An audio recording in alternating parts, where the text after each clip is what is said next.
Halo,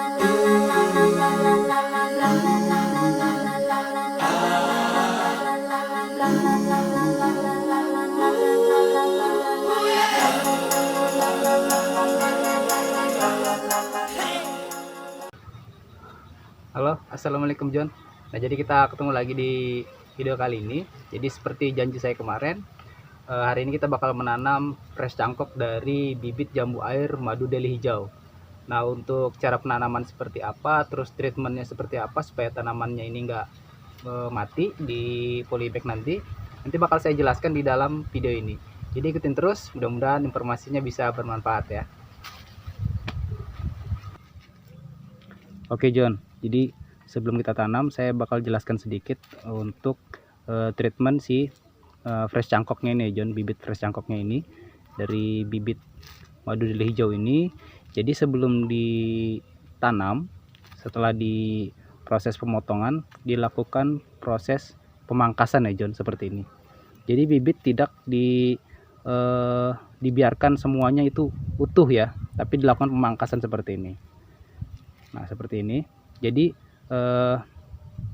bibit seperti ini dikurangi sekitar 80% ya John, dari bagian tubuhnya si cangkok ini. Dari bagian tanaman bibit cangkokan ini dikurangi 80%. Termasuk dari cabangnya, kemudian dari daunnya.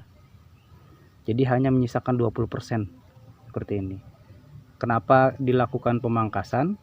Karena pemangkasan ditujukan untuk mengurangi penguapan. Jadi kalau dia masih dalam keadaan daun yang sangat rimbun, itu ada kemungkinan pasti daunnya bakal mengering ya John. Jadi di sini dilakukan pemangkasan sekitar 80%, hanya menyisakan 20% dari bagian tubuhnya seperti ini. Nah, kemudian batang-batang yang sudah tua atau yang memang lebih besar itu dipotong. Kita sisakan yang muda seperti ini. Fungsinya apa? Itu untuk menciptakan percabangan baru. Jadi nanti saat kita menanam, kita akan melakukan pembentukan pohon. Nah, jadi dengan pembentukan dengan adanya pemangkasan ini bisa kita lakukan pembentukan pohonnya ya John. Jadi cabang-cabangnya seperti apa mau kita bentuk itu sangat mudah kalau sudah dipangkas seperti ini. Nah, kemudian kalau untuk memilih bibit cangkokan yang bagus seperti ini, usahakan yang memiliki perakaran yang banyak seperti ini ya John. Karena utamanya dari cangkokan itu adalah di perakarannya. Kalau perakarannya bagus, insya Allah nanti pertumbuhannya bakal bagus seperti ini. Oke, yang kedua kita masuk ke dalam media tanam. Media tanam yang saya gunakan di sini, saya menggunakan ada 4 unsur, yaitu ada tanah kompos, kemudian ada sekam atau arang sekam. Tapi lebih bagus menggunakan sekam mentah ya John. Tapi karena di sini saya nggak ada sekam mentah, jadi saya menggunakan arang sekam. Kemudian ada kompos dan juga pupuk kandang. Semua perbandingannya 1:1:1:1. Kemudian ditambahkan dengan sedikit pasir sungai. Kalau nggak ada boleh pakai kokopit, tapi kalau nggak ada juga nggak apa-apa, aman aja. Cukup pakai 4 unsur tadi. Nah, ini saya sudah aduk menjadi satu seperti ini.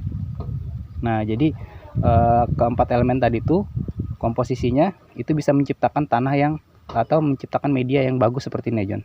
Sifatnya poros, jadi tidak mudah mengeras ya.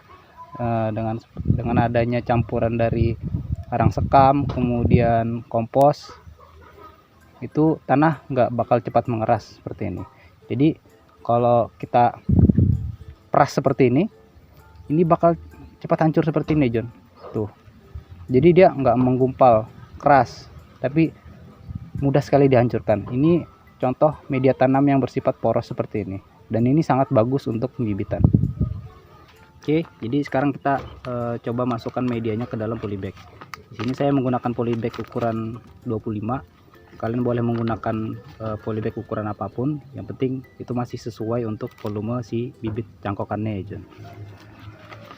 Oke, jadi ini kita isi dulu sedikit untuk bagian dasarnya.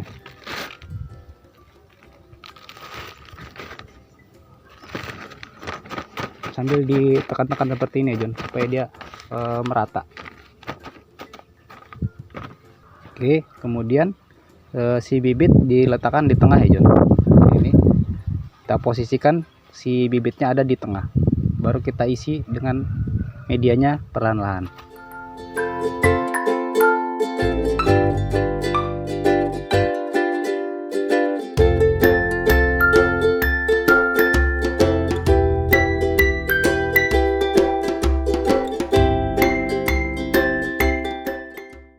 Jadi ini penampakannya ya John, seperti ini sudah kita isi. Nah jadi kalau untuk menanamnya sendiri, usahakan menanamnya itu di menguburnya itu pas sampai di lehernya ini ya John, sampai di sininya aja, posisinya sampai sini, baru kita tanam di situ, dalam polybag, di tengah-tengah polybag seperti itu. Kenapa? Karena nanti perakarannya sendiri yang bakal turun ke bawah, jadi nggak perlu sampai kita tanam sampai sini gitu loh, sampai penuh ya, sampai sini itu nggak perlu, cukup sampai bagian sini saja, nanti bakal perakarannya sendiri yang bakal turun ke dalam tanah. Nah ini bakal kita lanjut untuk bibit-bibit yang lainnya.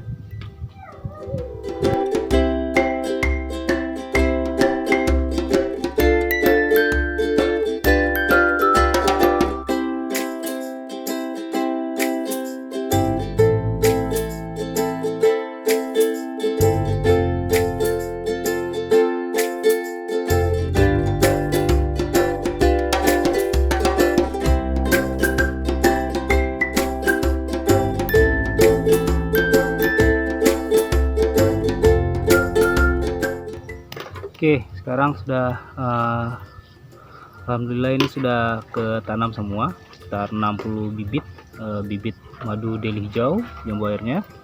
Jadi setelah ditanam ini kita bakal kasih pupuk starter dengan menggunakan NPK. Dosisnya kecil aja untuk memancing pertumbuhan si akar sama tunas barunya. Nah jadi dikasih pupuk NPK seperti ini, NPK Mutiara, itu kurang lebih setengah sendok aja ya, atau 1 sendok teh seperti ini. Nah ini udah cukup, jadi ini bakal kita kasih untuk ke tanaman-tanaman yang lain.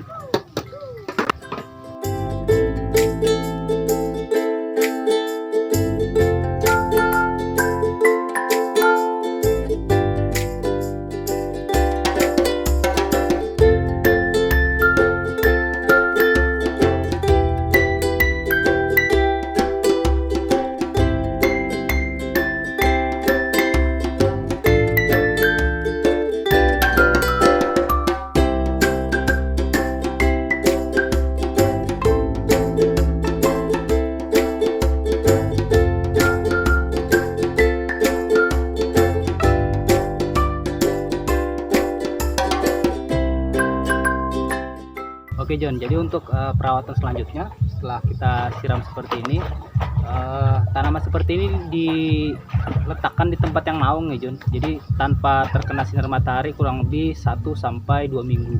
Jadi jangan terkena sinar matahari, letakkan di tempat yang teduh. Kalau bisa taruh di kanopi rumah, itu nggak kena sinar matahari.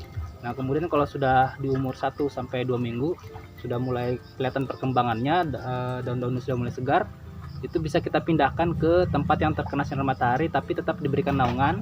Itu bisa menggunakan paranet. Jadi di bawah paranet itu sampai dengan umur 1 sampai 2 bulan.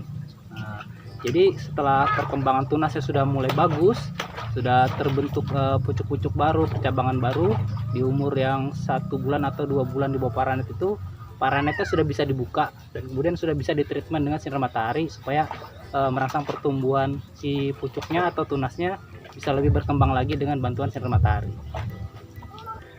Oke, sampai sini dulu videonya. Jadi nanti bakal kita lanjut lagi untuk review pertumbuhan si jambu air madu deli hijaunya. Nanti di umur 1 bulan sampai umur 2 bulan bakal kita lihat perkembangan si bibitnya seperti apa. Sampai ketemu lagi di video selanjutnya. Assalamualaikum.